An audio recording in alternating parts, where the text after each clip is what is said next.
Buenas tardes a todos y a todas. Muchísimas gracias por acompañarnos hoy en el acto de clausura de esta jornada dedicada a la conmemoración del nacimiento de Eduardo Benot. Comenzaron el jueves pasado. Es una alegría, ¿no?, teneros aquí, y es una alegría pues que esta iniciativa que nació de la intención, del cariño de algunas personas, pues se haya materializado y estamos aquí celebrando, haber recuperado esa figura, y no solo desde el punto de vista histórico, sino como comentábamos en la apertura, ¿no?, con aquellos valores tan importantes que fueron signos vertebradores de la vida de Eduardo Benot, y que hoy en día pues merecen ser recordados y puestos en práctica, ¿no? Yo espero de verdad que en esta jornada hayamos todos y todas podido reflexionar sobre esta persona y sobre aquella disciplina que experimentó, que disfrutó y a las que tantísimo aportó, y que, bueno, pues como se espera siempre cuando se realiza algo que conlleva varios días y que pretende incidir en nuestro juicio, que no seamos los mismos y las mismas que comenzamos el jueves, ¿no? Que algo en nosotros y nosotras se haya despertado esa inquietud y eso nos marque, ¿no? Ese sería el triunfo, creo yo, ¿no? Y creo que lo compartiría con el Ateneo Literario Artístico y Científico. Lo digo completo porque es verdad que toda esa disciplina, por supuesto con la cátedra de la UCA, y yo creo que ese sería, ¿no? Yo me iría contenta si a todos y a todas nos hubiera despertado algo nuevo, que repensar, que reflexionar, que investigar, ¿por qué no? Así que, bueno, ese agradecimiento a todos los participantes, a todas las personas, a la familia Benot, está Rafael, pero bueno, a todas las personas que han participado en esto, y que sigamos. Ahí voy a seguir las palabras voy a continuar las palabras de Antonio Ares, que dijo también en el comienzo que esto nos sirva para iniciar, ¿por qué no?, una jornada sostenible en el tiempo, con muchas figuras, muchas personalidades de Cádiz, pues que no estaban estudiadas, que no nos hemos parado a investigar en ellas, ¿no? Así que desde aquí pues tomo esa tarea que nos encomendó Antonio y el Ateneo, y todos y todas pongámonos a pensar, ya sea del propio Eduardo o de otras figuras que vengan a engrandecer, ¿no?, el conocimiento y el tejido cultural de la ciudad. Así que muchísimas gracias. Paso la palabra a Yolanda Vallejo, que hoy también muy amablemente pues ha querido formar parte de este programa que hemos configurado pues con tanto cariño. Así que gracias y disfruten también de la clausura.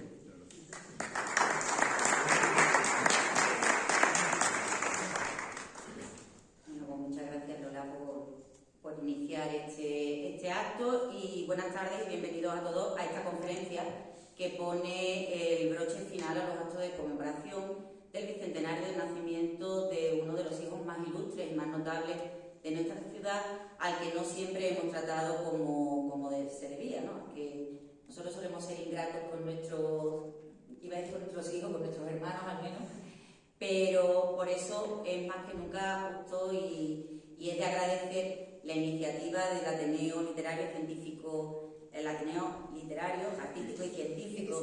Sí, con la colaboración de la Universidad de Cádiz, de la Cátedra Ateneo Universidad, de la propia familia Benot, con la generosidad del Ayuntamiento, que hoy nos ha cedido este magnífico espacio donde se debate, donde se discute, donde se habla y donde se deciden las cosas importantes de Cádiz. Importantes como la vida y la obra de Eduardo Benot, de la que numerosos especialistas nos han hablado en estos últimos días, e importantes como su labor lingüística, mucho más en estos tiempos en los que Cádiz está peleando por ser la sede del 10º Congreso Internacional de la Lengua Española, una iniciativa de la Asociación de la Prensa y del Ayuntamiento de Cádiz, a la que se ha sumado también el Ateneo, lo digo otra vez, Literario, Artístico y Científico de Cádiz, así como la Universidad y la Cátedra Ateneo, y que esperamos que sea una realidad en 2025, año en el que nuestra ciudad puede convertirse en el centro del estudio de la lengua española, una lengua a la que tanto y también se dedicó Eduardo Benot, y a la que tanto y también se ha dedicado y se sigue dedicando el conferenciante que hoy va a cerrar este ciclo, y que paso ahora a presentarle, aunque yo Tengo que confesarle que es de las cosas más difíciles y a la vez más gratificantes presentar al que ha sido uno de mis maestros y al que considero una de las mentes más privilegiadas, más lúcidas y más organizadas de nuestra ciudad.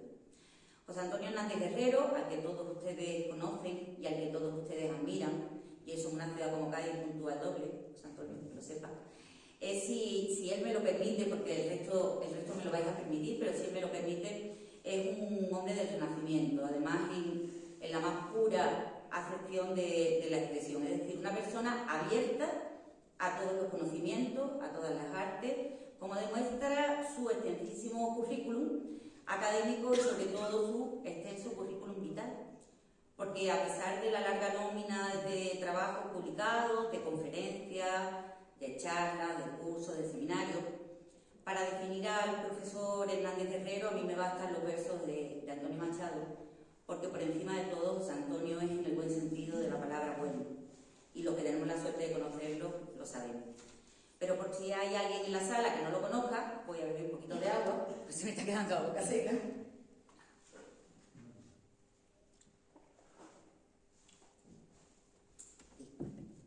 Les diré que José Antonio es catedrático de Teoría de la Literatura y Literatura Comparada por la Universidad de Cádiz, que tiene 4 doctorados, que se dice pronto. Doctorado en, lo voy a decir como los premios, doctorado en Filología Hispánica por la Universidad de Sevilla, en Ciencias de la Información por la Complutense de Madrid, en Lenguajes y Manifestaciones Artísticas por la Universidad Autónoma de Madrid y en Artes y Humanidades por la Universidad de Cádiz. Ha ocupado diversos cargos de gestión cultural en la universidad, fue vicerrector, ha sido director del portal de retórica y poética de la Biblioteca Virtual Miguel Cervantes, es académico de Bellas Letras de Granada, académico de la San Dionisio, entre otras instituciones, y ha publicado más de 65 libros, algunos de ellos incluso de ficción. Hay que decirlo también, José Antonio. Más de 200 trabajos de investigación académica sobre filosofía, teoría estética, crítica literaria, retórica, poética y comunicación. Más de 2.500 artículos de opinión en revistas especializadas y en prensa. Y es, a día de hoy, una de las voces habituales, más certeras y necesarias en tertulias de radio y televisión. Y dicho así, parece que son todo cifras. Pero detrás de cada uno de estos trabajos está la palabra. Cuando digo la palabra me gusta enfatizarlo, ponerlo en mayúsculas y subrayarlo. Porque si de algo es maestro José Antonio Hernández, es de cómo transmitir con palabras, de cómo dar con esa palabra que bastará para sanarnos, de cómo tener siempre el nombre exacto de las cosas que nuestro Nobel Juan Ramón Jiménez reclamaba con insistencia a la inteligencia. José Antonio nos regala siempre la palabra preciosa y precisa en cada momento. Sus trabajos no son solo un alarde de conocimientos y de conceptos intelectuales, sino que transitan por los parajes de la reflexión, invitando a los lectores a dar un paseo por terrenos desconocidos, iluminando su camino con la luz de las metáforas y el centelleo de la agudeza. Porque el profesor Hernández Guerrero es un maestro de la miniatura literaria, es decir, con un instante, con un detalle, con una sola palabra, basta para que con unos mecanismos que son como de relojería lingüística, se convierta en reflexión para templar y equilibrar el vertiginoso, heterogéneo y confuso universo de las narrativas actuales, tan huecas en ocasiones, tan incendiarias, tan provocadoras en la mayor parte de las ocasiones. Esa excelencia expresiva de sus textos, de sus pensamientos, radica en la lealtad a la precisión del lenguaje, al rigor de las palabras, algo que ha heredado de los grandes oradores, de los maestros de la retórica a los que tanto él ha estudiado y a los que estoy segura ha superado con creces. Porque José Antonio Hernández Guerrero sigue estudiando, aprendiendo, profundizando en los temas que más preocupan a la sociedad y sigue jugando con las palabras, modelando sus textos con precisión y con rigor. Con la misma precisión y con el mismo rigor con el que Eduardo Benós se entregó a una de sus pasiones, a la lengua, al lenguaje en todas sus disciplinas, la gramática, la ortografía, la semántica. Y es que son muchas las cosas que unen y que comparten el profesor Hernández Guerrero y Eduardo Benós. Ambos nacieron y se formaron en Cádiz. Ambos se dedicaron a la docencia y ambos han cultivado con entusiasmo y con entrega el verdadero sentido de la filología, es decir, el amor por las palabras. Un amor que, como ahora mismo tendrán ustedes oportunidad de comprobar, contagia a todos los que le escuchan, a todos los que te escuchamos deseosos de aprender, porque como decía Octavio Paz, las palabras son puentes y estamos deseando cruzar este puente contigo, querido maestro. Así que, José Antonio, tuya es la palabra.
Buenas tardes.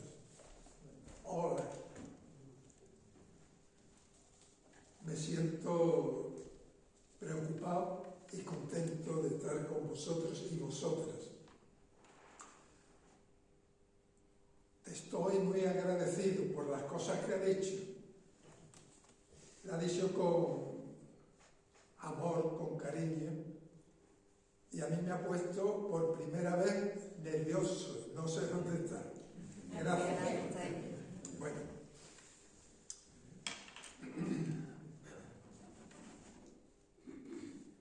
Yo creo que hubiera sido suficiente con que hubiera repetido las 4 palabras que el otro día, el primer día del curso me animaron algunos que estaban a mi vera para que lo dijera al final de aquella tertulia y magnífica conferencia.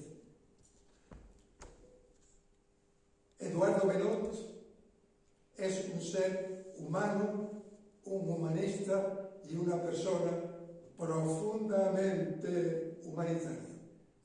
Con esto hubiera sido suficiente, pero yo creo que hubiera sido todavía más claro y más preciso si hubiera hecho el resumen que hizo Lola el otro día en la presentación de esta jornada. Eduardo Benot es un hombre bueno. Es un hombre bueno. Sin embargo, yo voy a trazar algunas líneas breves para situarlo de manera adecuada en el día de hoy, porque hoy él nos tiene que transmitir, nos tiene que dar unas palabras orientadoras y sobre todo unas palabras de aliento para que vivamos más profundamente la situación en la que nosotros como personas y como grupo estamos integrados. Por eso voy a hablar por encargo además de Eduardo Benot y Cádiz en la celebración del 10º Congreso Internacional de la Lengua Española en 2025. En esta intervención, por lo tanto, me propongo solo explicar de manera lo más clara y de argumentar de la forma más convincente posible la importancia de la obra y de la conducta de Eduardo Benot y el acierto de proponer a Cádiz como el lugar privilegiado para la celebración del 10º Congreso Internacional de la Lengua Española. Parto de un supuesto. La adaptación de la lengua española a la situación actual, cultural, científica y política de la vida, repito, actual, es una tarea urgente e imprescindible. Para expresarnos y para comunicarnos de una manera clara, precisa y eficiente, debemos aceptar que en las circunstancias actuales es prioritario que se abran unos espacios adecuados para garantizar la correcta creatividad con el fin de adaptarla a los rápidos cambios culturales, sociales, científicos y políticos que de manera permanente se están produciendo.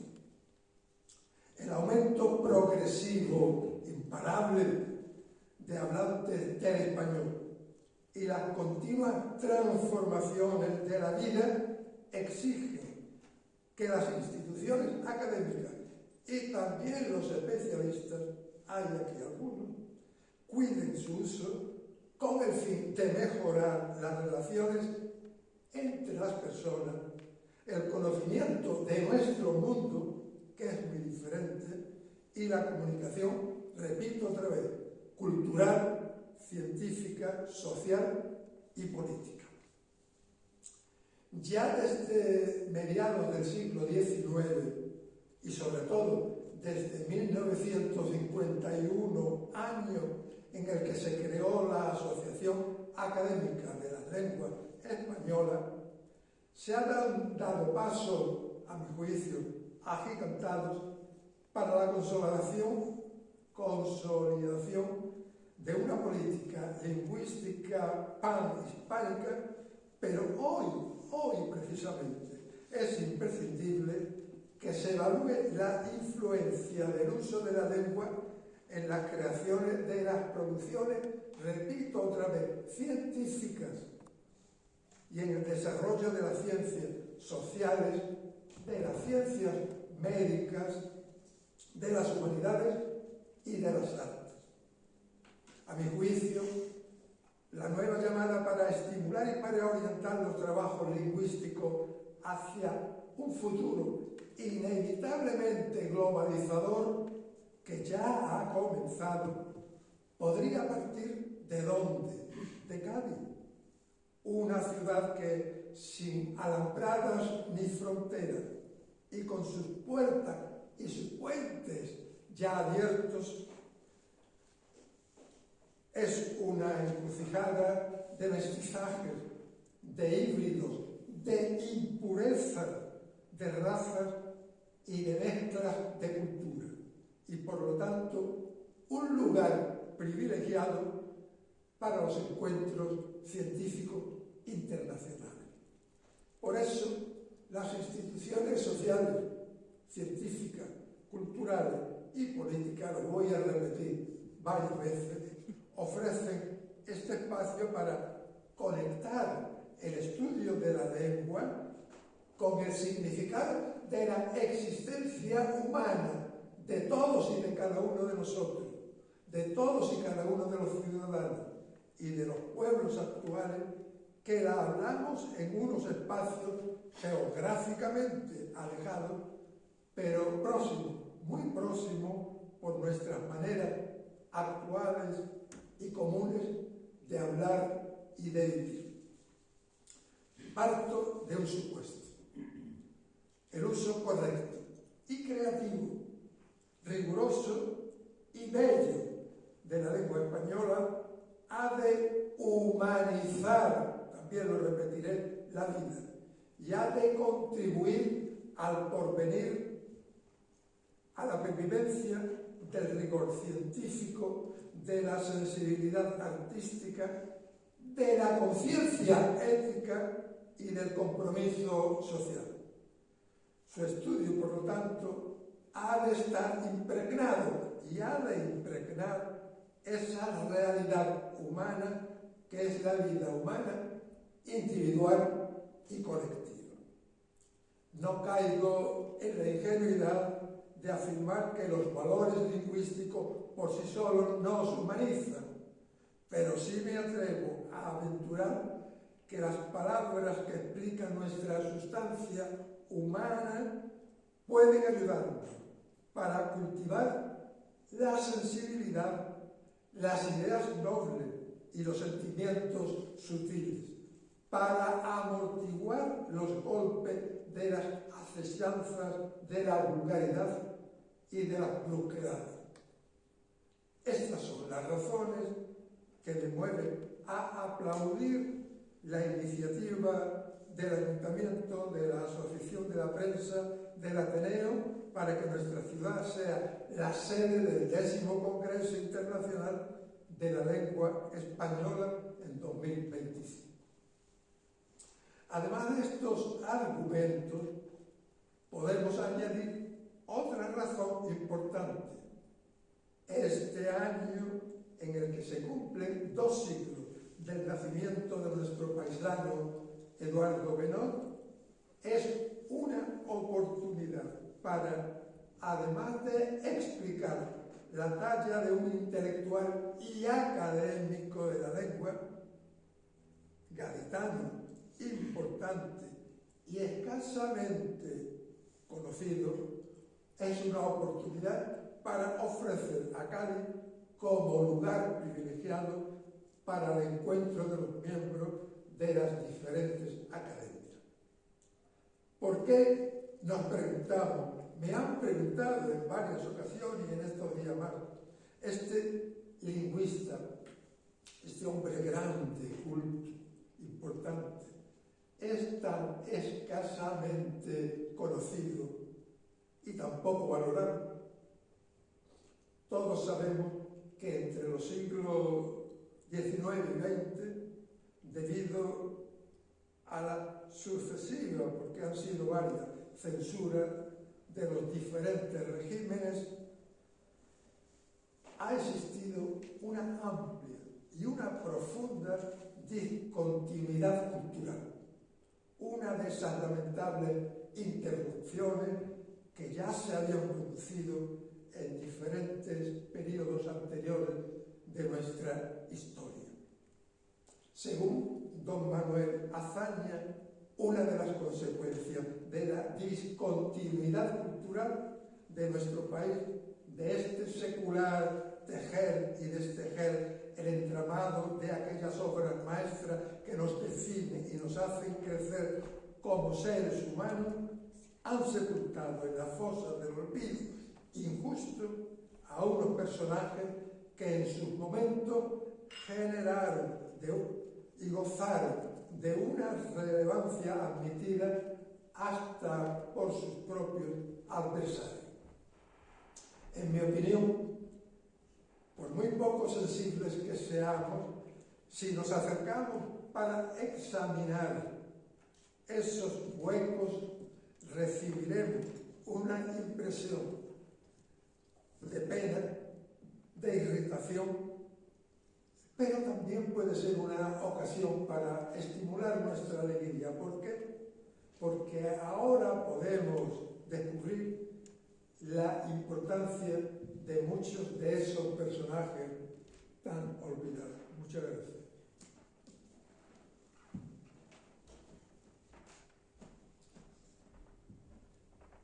En mi opinión, por muy poco sensible que seamos, si nos acercamos para examinar esos huecos, recibiremos una impresión de pena y otra de alegría. Acabo de decir.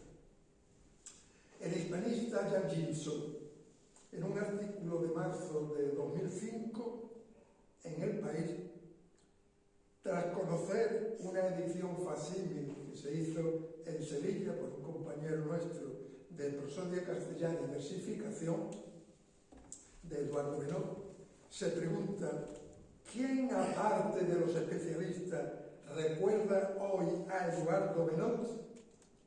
Y él mismo responde: es lamentable este olvido porque aquel hombre fue uno de los españoles y uno de los académicos más cultos, más polifacéticos y más enérgicos, dice él, de aquella época. Eduardo Benot, sin embargo, no fue un intelectual encerrado en las bibliotecas, en los laboratorios y en sus clases, sino que además fue un político, un ciudadano político comprometido con su pueblo. Fue diputado a Cortes, senador y ministro de Fomento del segundo gobierno de la República en 1873, fundador del Instituto Geográfico y Estadístico, miembro de la Real Academia, periodista, dramaturgo y poeta. Creó una tertulia a la que acudían, por ejemplo, los hermanos Machado, Nicolás Estebanes, Francisco Pi Margal y Valle. ¿Por qué? Nuevamente nos preguntamos. Un personaje tan importante y tan influyente ha sido ninguneado en todo el siglo XX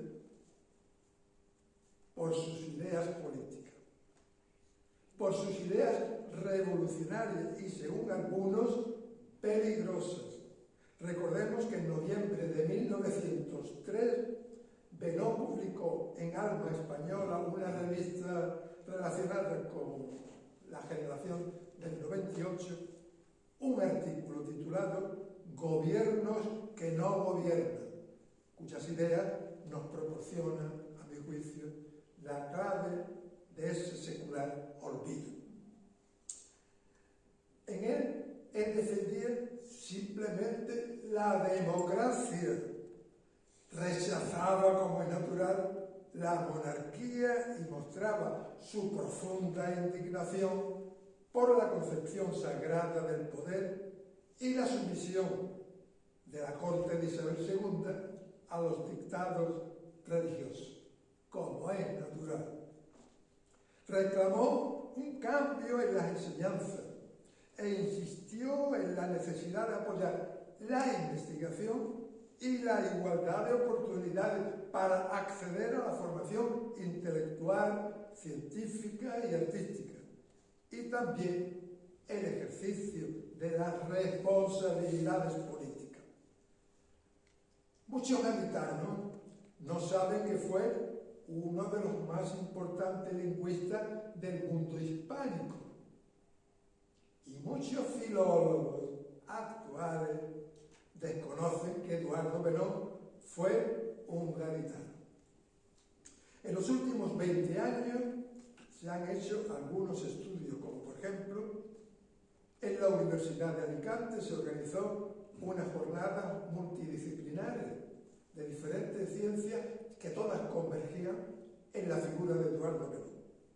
Las universidades de Buenos Aires, de La Coruña y de Sevilla han publicado ediciones de sus principales obras.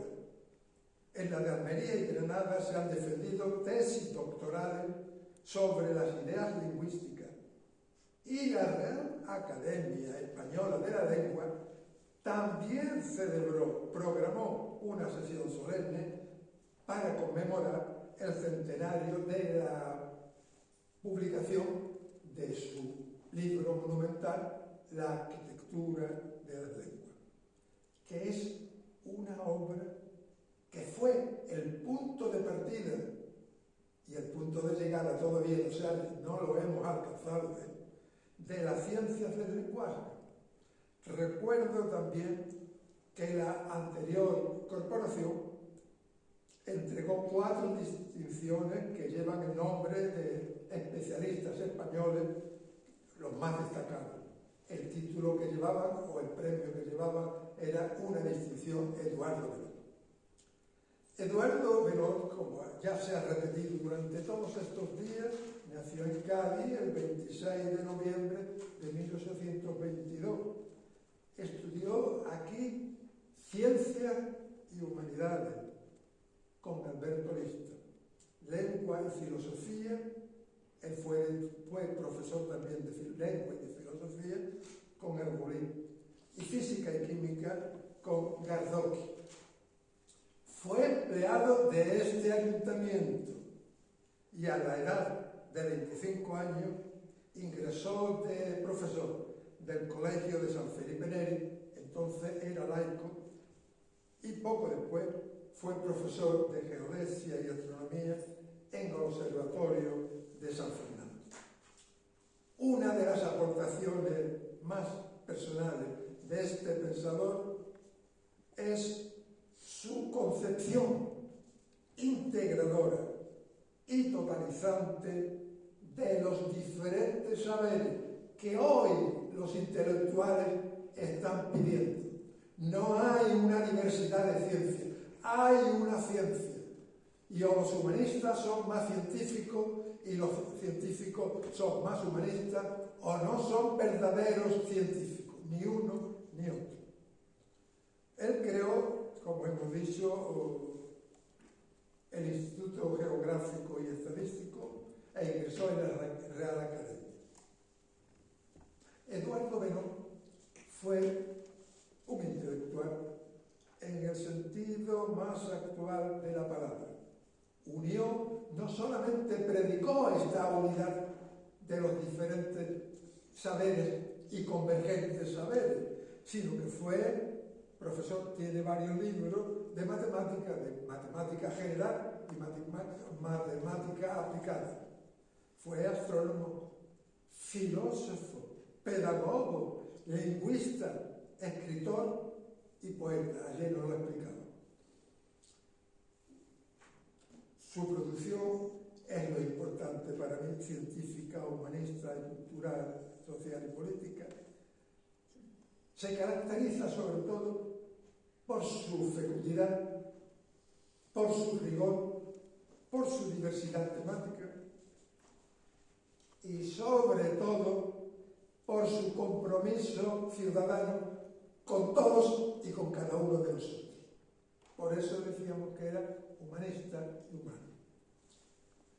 2 años antes de su muerte, José Torres Reina, en el Heraldo de Madrid, lo definía con las siguientes palabras: vive felizmente para las letras todavía el incansable y el fecundísimo escritor, el galano poeta, el humanista acaso más notable del presente siglo, que ha honrado a su patria y es el profundo filólogo, el erudito razonador, el sabio filósofo, el insigne matemático, el astrónomo de primer orden, el político honradísimo y sin tacha, el corazón, en fin, noble, cariñoso y de levantados alientos, pero también humilde con los humildes, en medio de la sublime aureola de la grandeza que ciñe su venerada frente.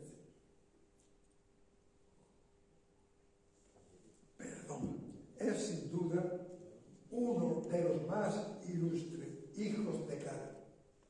Lo decían en Madrid, y es el más querido y respetado de todos los hombres públicos.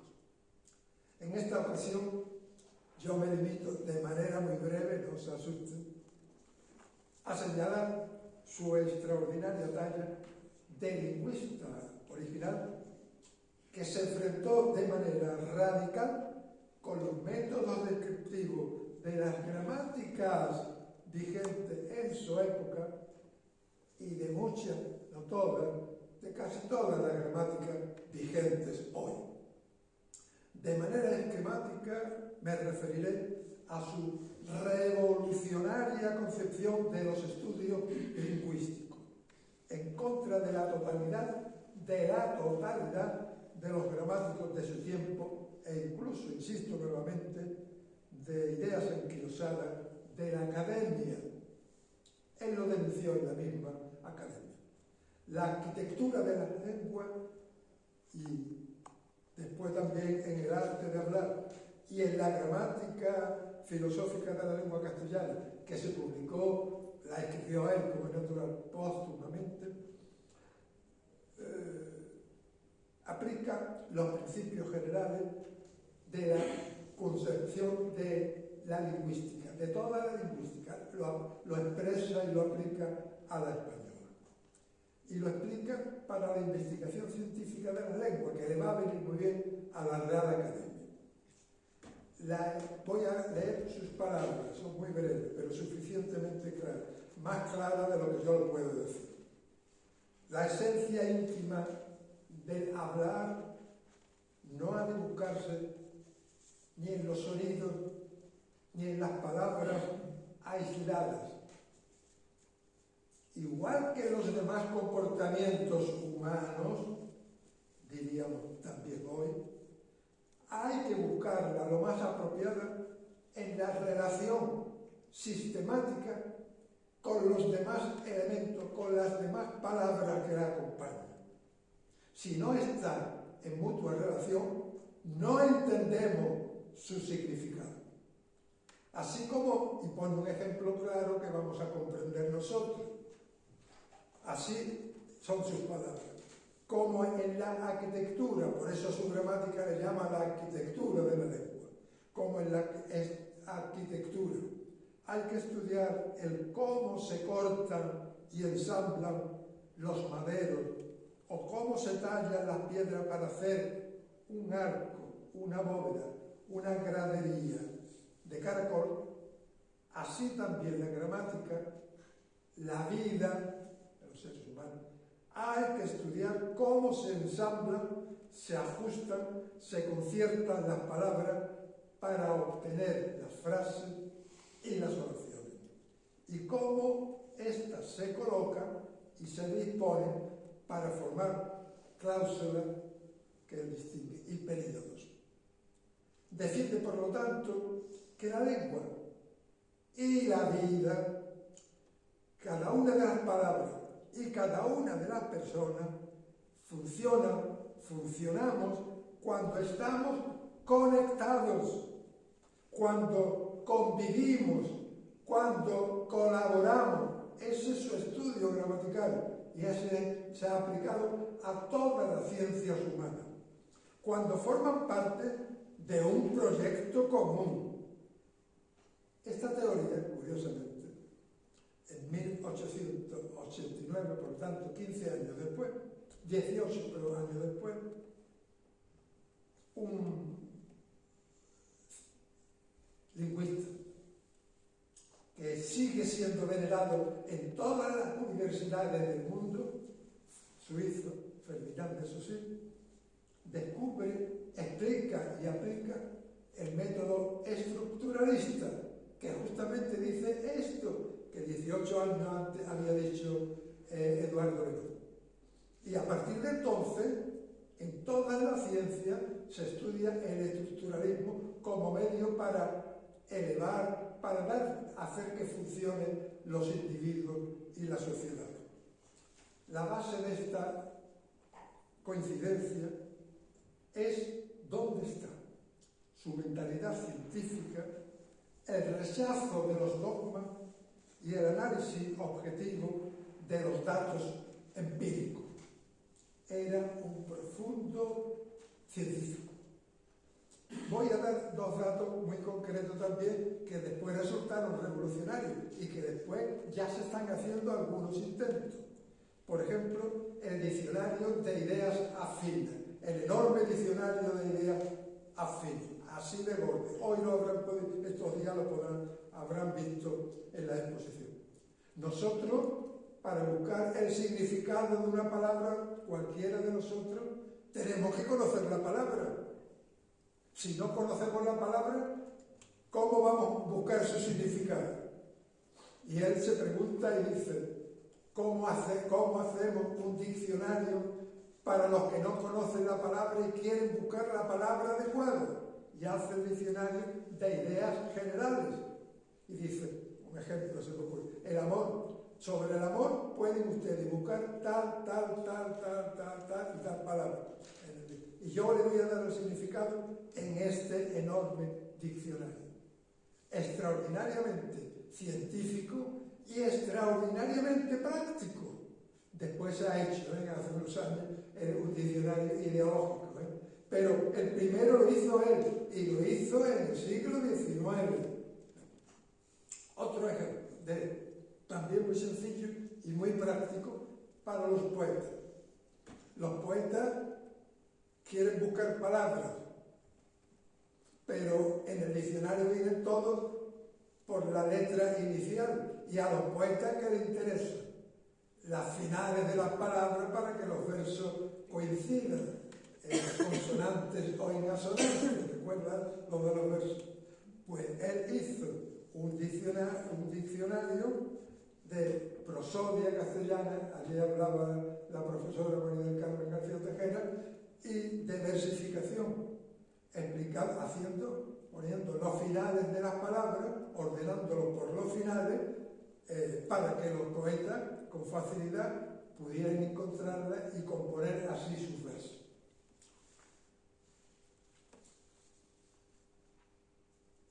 En el prólogo nos dice, por primera vez en España,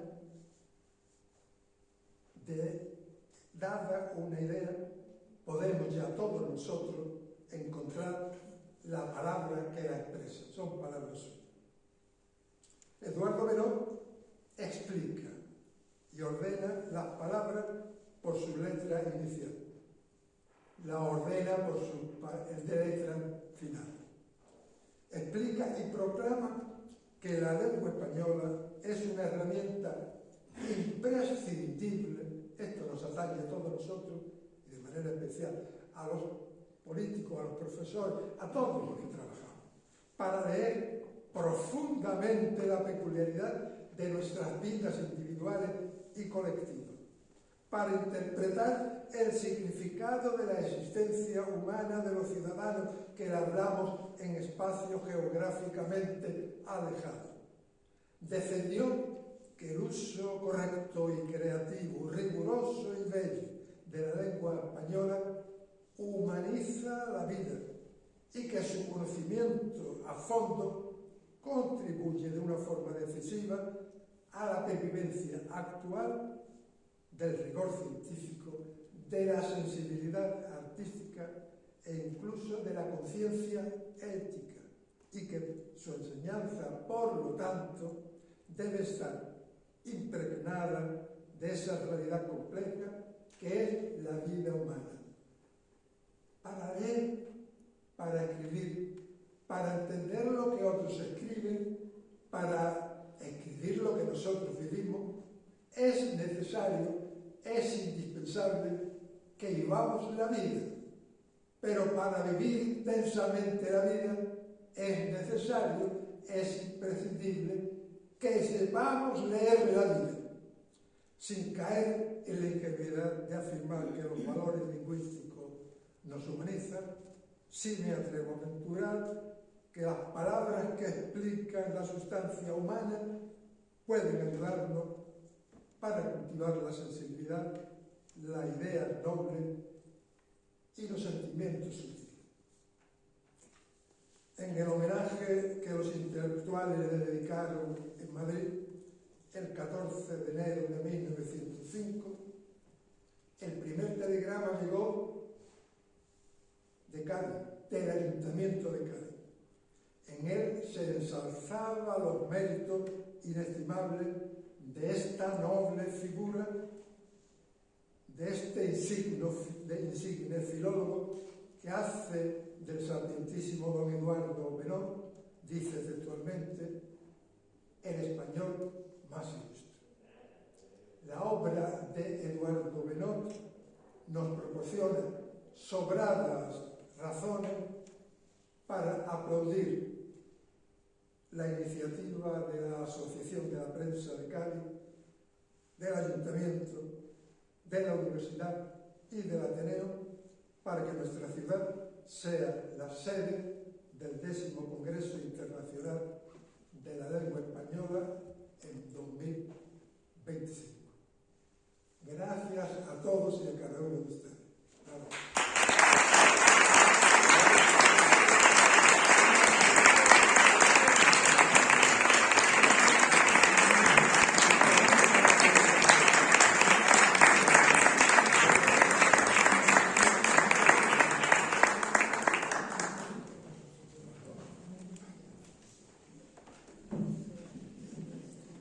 Muchas gracias, profesor Hernández Herrero, por la magistral conferencia de clausura que hemos tenido la oportunidad de escuchar.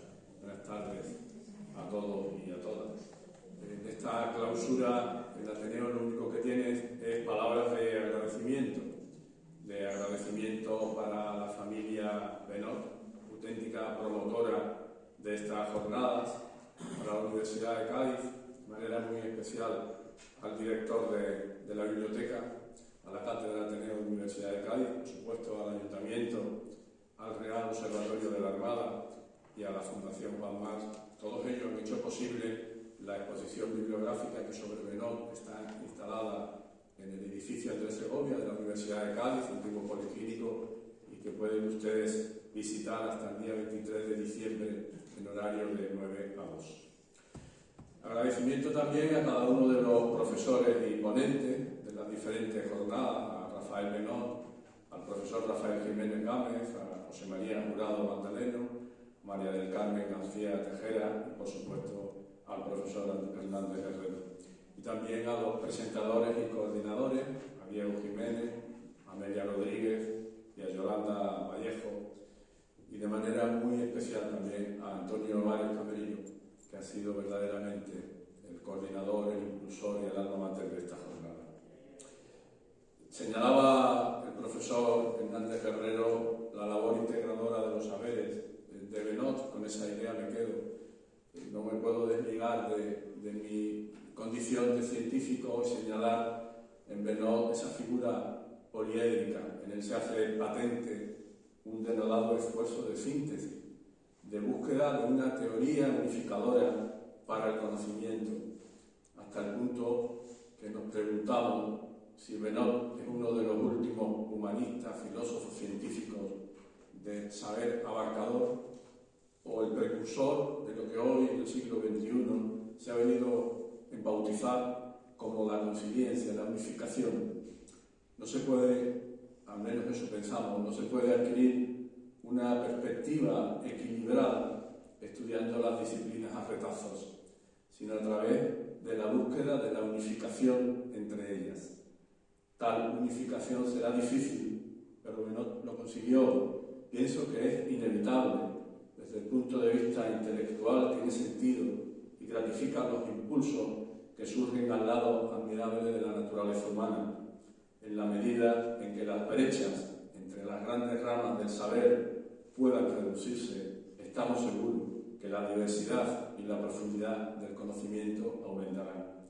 Lo harán debido a la cohesión subyacente lograda y no a pesar de ella. La empresa es importante. Benot señaló el camino y por esta confiere un objetivo último al intelecto. Promete que más allá del horizonte hay orden, no hay caos. Pensamos que es inevitable que aceptemos la aventura, vayamos allí y descubramos qué es lo que hay. Tal como lo señaló Benot, en esta jornada yo espero que la sociedad gaditana, esperamos desde el Ateneo, que la sociedad gaditana conozca a ese intelectual de primer nivel que es Eduardo Benot. Y bueno, pues también hago nuestro el grito del profesor Hernández Herrero, que sirva también de impulso para que el 10º Congreso de la Lengua se celebre en nuestra ciudad, en Cádiz. Muchas gracias a todos, por lo tanto, y espero que la jornada, como digo, haya servido para, de alguna manera, reencontrarnos con Eduardo Benot. Muchas gracias.